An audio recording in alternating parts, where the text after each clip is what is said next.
Bonjour à tous, j'espère que vous allez bien, c'est reparti pour un point crypto. Donc aujourd'hui on va regarder ce qui se passe sur le BTC, l'Ethereum, le Cake, le FET, le Chiliz, l'Océan Lavé, l'Avax, le Verasity. Mais avant ça, petit point sur ce qui s'est passé lors de ces dernières 24 heures. Allez, c'est parti!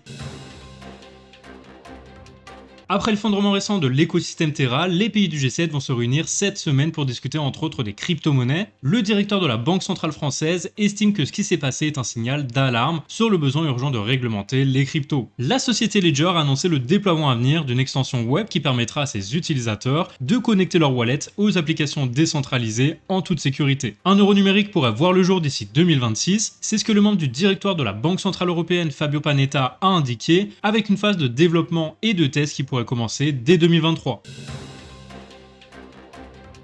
Allez, du côté du marché, on voit que c'est baissier aujourd'hui avec le BTC en dessous des 30 000 $ à nouveau à moins 3,56%, l'Ethereum en dessous des 2 000 $ à moins 5%, et puis on a des baisses également du côté du BNB, du XRP, moins 4%, et le Solana, le DOT et l'ADA à moins 9%.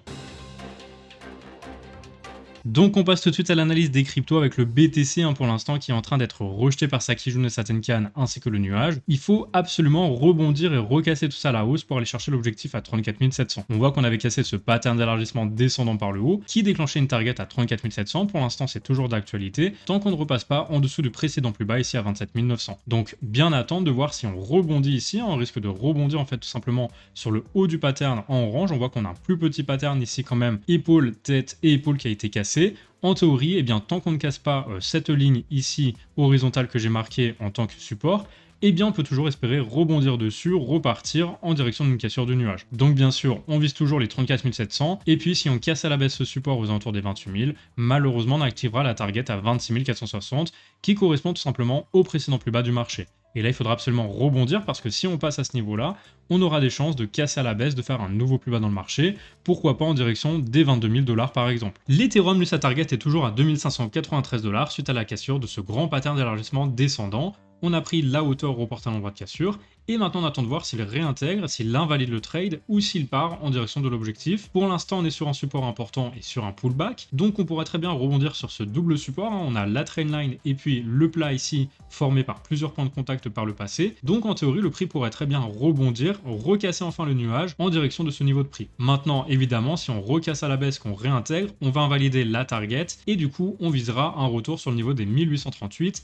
et là attention parce que si on revient là, on aura de très fortes chances ensuite de casser par le bas en direction des 1580 $ environ. Le Cake, lui, il évolue dans deux scénarios. Le premier, c'est ce petit pattern d'élargissement descendant qui est construit depuis plusieurs mois.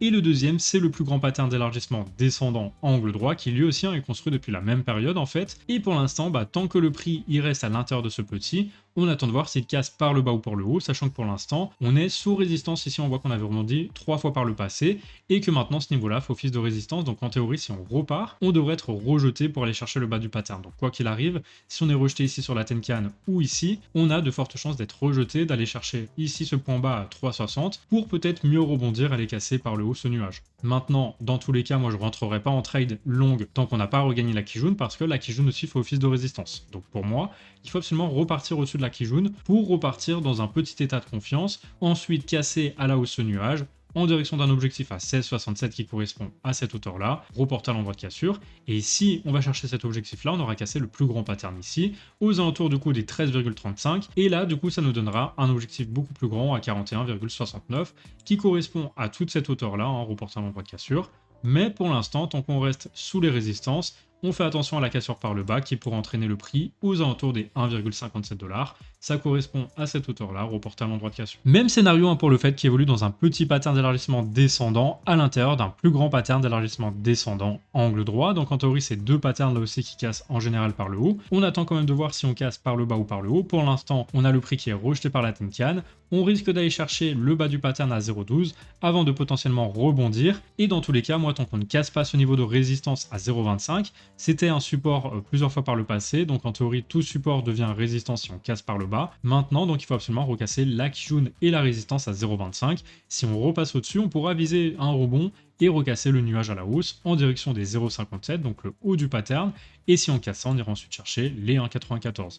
dans l'immédiat, tant qu'on ne recasse pas tout ça, moi je privilégie une baisse en direction du bas du pattern à 0,12 et puis à voir ensuite si on casse par le bas ou si on rebondit. Si on casse par le bas, malheureusement on ira chercher le niveau aux alentours des 0,350. Le Chiliz lui il a retesté le bas de son pattern, ici on voit qu'on a 3 points de contact, finalement on a rebondi, maintenant on est en train d'essayer de rechercher la Kijun aux alentours des 0,15, à voir ensuite tant qu'on ne casse pas de toute façon ce niveau de résistance à 0,17.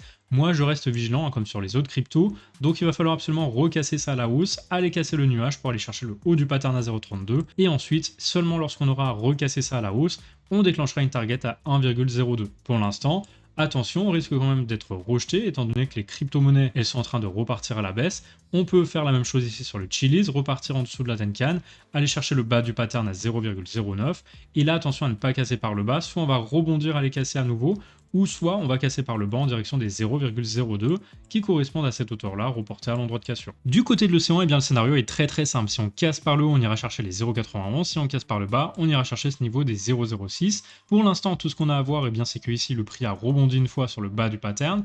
On attend de voir s'il repart vers le bas et qu'il casse à la baisse, ou s'il regagne ce niveau très important de résistance. C'est un support, donc il est devenu résistance à partir du moment où le prix repasse en dessous. Donc on attend à minima de repasser au-dessus des 0,42 pour viser une cassure du nuage de la trendline en direction des 0,91. Tant qu'on est là, ça reste de l'accumulation, du DCA, et puis, si on chute vers le bas, malheureusement, on ira chercher ce niveau-là. L'AV, lui aussi, il évolue toujours dans un pattern d'élargissement descendant, et pour l'instant, on voit qu'il a rebondi sur le bas de son pattern. Donc, on attend de voir s'il casse par le bas, en direction des 25,5$ qui correspondent à la hauteur du pattern reportant à l'endroit de cassure, ou s'il repart à la hausse, qu'il recasse sa Kijun. Tant qu'il ne casse pas la Kijun, on reste vigilant. S'il la recasse, on pourra viser potentiellement une cassure du nuage, s'en servir de support pour aller recasser enfin ce pattern par le haut en direction des 542. Tout reste possible, on attend juste de voir si on casse par le bas ou si on regagne la Kijun. Pareil pour la VAX qui évolue toujours donc dans ce pattern d'élargissement descendant depuis plusieurs mois. On voit qu'ici on a cassé un support très important, on est venu chercher le bas du pattern et maintenant on attend de voir si on casse par le bas en direction des 9,32 qui correspondent à cette hauteur-là reportant l'endroit de cassure, ou si on rebondit sur le bas du pattern pour mieux repartir casser la Tenkan, la Kijun. Tant qu'on ne repasse pas au-dessus de ce support, eh bien on fait attention parce qu'il est devenu résistance, mais si on repasse au-dessus bientôt dans les prochaines semaines, on pourra viser une cassure du nuage en direction du haut du pattern à 81.